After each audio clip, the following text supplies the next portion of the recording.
तो दोस्तों, भारतीय वायुसेना के चीफ सर बी.आर. चौधरी ने दिसंबर 2023 तक का अल्टीमेटम दिया है रशिया को। इस दौरान अगर प्रॉब्लम्स को शॉर्ट आउट नहीं किया जाता तो यहाँ पर रशिया को बहुत ज्यादा खामियाजा भुगतना पड़ेगा और रशिया अल्टीमेटली भारत के फील्ड से काफी हद तक बेरोजगार हो जाएगा। इस मुद्दे पर आज हम लोग डिस्कशन करने वाले हैं। इसके अतिरिक्त एक और मुद्दे पर डिस्कशन करेंगे जहां पर भारत की एक प्राइवेट कंपनी ने कुछ ऐसा कर दिखाया है जिससे इजराइल का डिफेंस मार्केट खतरे में आ जाएगा और यहाँ पर भारतीय फोर्सेस के लिए कुछ ऐसे हथियार बना दिए हैं जो कि हम लोग पहले इजराइल से खरीदा करते थे। तो अल्टीमेटली यहाँ पर इजराइल भी बेरोजगार होने जा रहा है। वीडियो बड़ी इंटरेस्टिंग होगी, एकदम एंड तक देखते हुए चैनल को सब्सक्राइब जरूर कर दीजिएगा।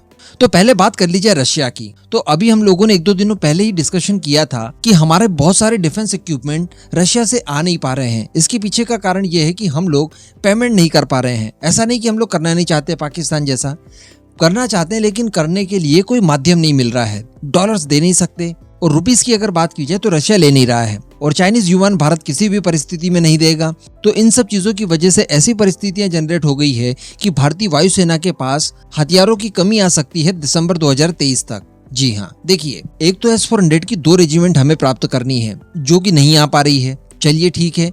इसके अतिरिक्त भारतीय वायुसेना में कई सारे एयरक्राफ्ट्स हैं जो कि हम लोगों ने रशिया से खरीदे हैं। इनको लेकर भी कई सारे स्पेयर पार्ट्स की कमी हमें महसूस हो रही है जिनकी सप्लाई रशिया की तरफ से नहीं हो पा रही है। हम सभी जानते हैं कि भारत के पास बहुत बड़े नंबर में Su-30 MKI मौजूद है जिनकी संख्या इस समय कम से कम 260 के अप्रॉक्स है। इसके अतिरिक्त भारत के पास MiG-29 है। MiG-29 एयरफोर्स में भी है और नेवी में भी है। आगे अगर देखें तो IL-76 है, Na-32 है, Mi-17 है। तो अब इतने सारे एयरक्राफ्ट्स हैं जिनके लिए स्पेयर पार्ट्स भारी मात्रा में भारत को चाहिए होते हैं, लेकिन चूंकि रशिया नहीं दे रहा है, क्योंकि अगेन प्रॉब्लम आ रही है, पेमेंट हम लोग किस माध्यम से करें। तो अब इसको लेकर चौधरी साहब का ये कहना है कि देखिए, दिसंबर तक हम लोग इंतजार कर सकते हैं, उसके बाद ज्यादा इंतजार हम लोग नहीं कर पाएंगे। अगर इसी तरह से सप्लाई ठप रही तो भारतीय वायुसेना खासी परेशान हो जाएगी, जो कि हम लोग नहीं होने देंगे।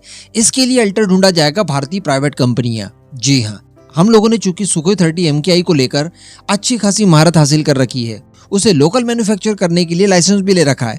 और HAL की बात की जाए तो HAL बहुत बड़े पैमाने पर इसको लेकर स्पेयर पार्ट्स खुद के बूते तैयार भी कर सकता है। तो अब भारतीय वायुसेना की यही तैयारी है कि ये दिसंबर तक रास्ता देख लो, अगर आते हैं तो ठीक है, कोई माध्यम निकल जाए तो ठीक ही है, वरना हम लोग जरूरत के स्पेयर पार्ट्स वगैरह भारत के अंदर ही मैन्युफैक्चर करेंगे। और इसके लिए प्रॉपर भारत की तरफ से लाइसेंस भी मांगा जाएगा रशिया से। यानी जिन रशियन कंपनीज द्वारा हमारे जरूरत के स्पेयर पार्ट्स वगैरह बनाए जाते हैं उनसे लाइसेंस बाकायदा लिया जाएगा। उसके बाद इन सारी चीज़ों को लोकली ही मैन्युफैक्चर किया जाएगा। जो हम खुद कर सकते हैं बिना लाइसेंस के वो तो करेंगे ही, लेकिन जो नहीं भी कर सकते उनके लिए भी लाइसेंस मांगा जाएगा और यहाँ पर रशिया को देना पड़ेगा। इसी वजह से हम लोग देख पा रहे हैं, कल भी मैंने आपको वीडियो बनाकर बताया था कि रशिया अब दूसरे मैकेनिज्म के ऊपर काम कर रहा है जिसके जरिए भारत से रूपी रूबल में भी ट्रेड किया जा सके। उसके पीछे का कारण यही है क्योंकि एक बार अगर शेर के मुंह खून लग गया तो उसके बाद भारत लगभग सभी हथियारों के लिए इसी तरह की डिमांड करेगा और रशिया को होगा इससे तगड़ा नुकसान। और इसी तरह का रवैया अगर लगातार और आगे चलता रहा तो भारत आने वाले समय में ज्यादा इंपॉर्टेंट वेपन्स रशिया से खरीदने भी पूरी तरह से बंद कर देगा, जो कि गुंजाइश अभी से ही काफी कम लग रही है। लेकिन इन सबके बाद पक्का हो जाएगा कि भारत अब कभी हथियार रशिया से नहीं खरीदेगा। अब दूसरी खबर की ओर बढ़ते हैं जो कि इजराइल संबंधित है। तो भारत की एक प्राइवेट कंपनी है सोलर ग्रुप और इसी की एक फ्रेंचाइजी है इकोनॉमिक एक्सप्लोसिव लिमिटेड यानी EEL। मैंने आपको कुछ समय पहले बताया था कि ये कुछ कामिकाज़े ड्रोन्स वगैरह बना रहे हैं। इसके अतिरिक्त जो माइक्रो मिसाइल्स वगैरह के कॉन्सेप्ट आए थे, माइक्रो ड्रोन्स के कॉन्सेप्ट आए थे, वो भी सोलर ग्रुप की इसी कंपनी द्वारा बनाए जा रहे हैं। अब इसी कंपनी के द्वारा नागास्त्र 1 नाम का एक कामिकाज़े ड्रोन बनाया गया था जिसे 75% स्वदेशी कंपोनेंट्स के साथ तैयार किया गया है। और कामिकाज़े ड्रोन्स की इस समय कितनी ज्यादा जरूरत हो सकती है भारत ही नहीं बल्कि वर्ल्ड वाइड, ये हम सभी जानते हैं। आर्मेनिया अजरबैजान के युद्ध में इजराइल के ही कामिकाज़े ड्रोन्स ने पूरी तरह से युद्ध का पासा पलट दिया था और आर्मेनिया को हरा दिया गया था क्योंकि अजरबैजान द्वारा बड़ी मात्रा में इजरायली कामिकाज़े ड्रोन्स का इस्तेमाल किया जा रहा था। अब भारत भी अपनी जरूरत के लिए कामिकाज़े ड्रोन्स इजराइल से ही लेता है। लेकिन अब बताया जा रहा है कि इसी सोलर ग्रुप को भारतीय सेना के लिए इन UAVs को लेकर कॉन्ट्रैक्ट मिल चुका है। जी हाँ, भारतीय सेना की रिक्वायरमेंट के आधार पर सोलर ग्रुप अपने नागास्त्र 1 ड्रोन्स को सप्लाई करने जा रही है। इसके लिए कॉन्ट्रैक्ट साइन हो चुका है और इसके लिए जो कंपटीशन हुआ था इसमें इजराइल और पोलैंड की कंपनियां भी शामिल थी, लेकिन इन्हें बाहर करके भारतीय कंपनी को प्रायोरिटी दी गई।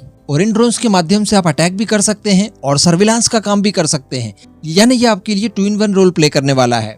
बताया जा रहा है कि 450 से ज्यादा नागास्त्र 1 ड्रोन, जिन्हें कि लॉइटरिंग म्यूनिशन भी कहा जाता है, ये डिलीवर्ड किए जाएंगे भारतीय सेना को और 300 करोड़ के अप्रॉक्स ये डील मानी जा रही है। इस ड्रोन की मैक्सिमम रेंज बताई जा रही है 30 किलोमीटर और जो उसका एंड्योरेंस होगा वो 60 मिनट का होगा, यानी 1 घंटे का। और इसकी एक्यूरेसी की अगर बात की जाए तो वो 2 मीटर से भी कम की है। अब इन दोनों ही खबरों पर आपका जो भी मानना हो नीचे कमेंट करके जरूर बताइएगा।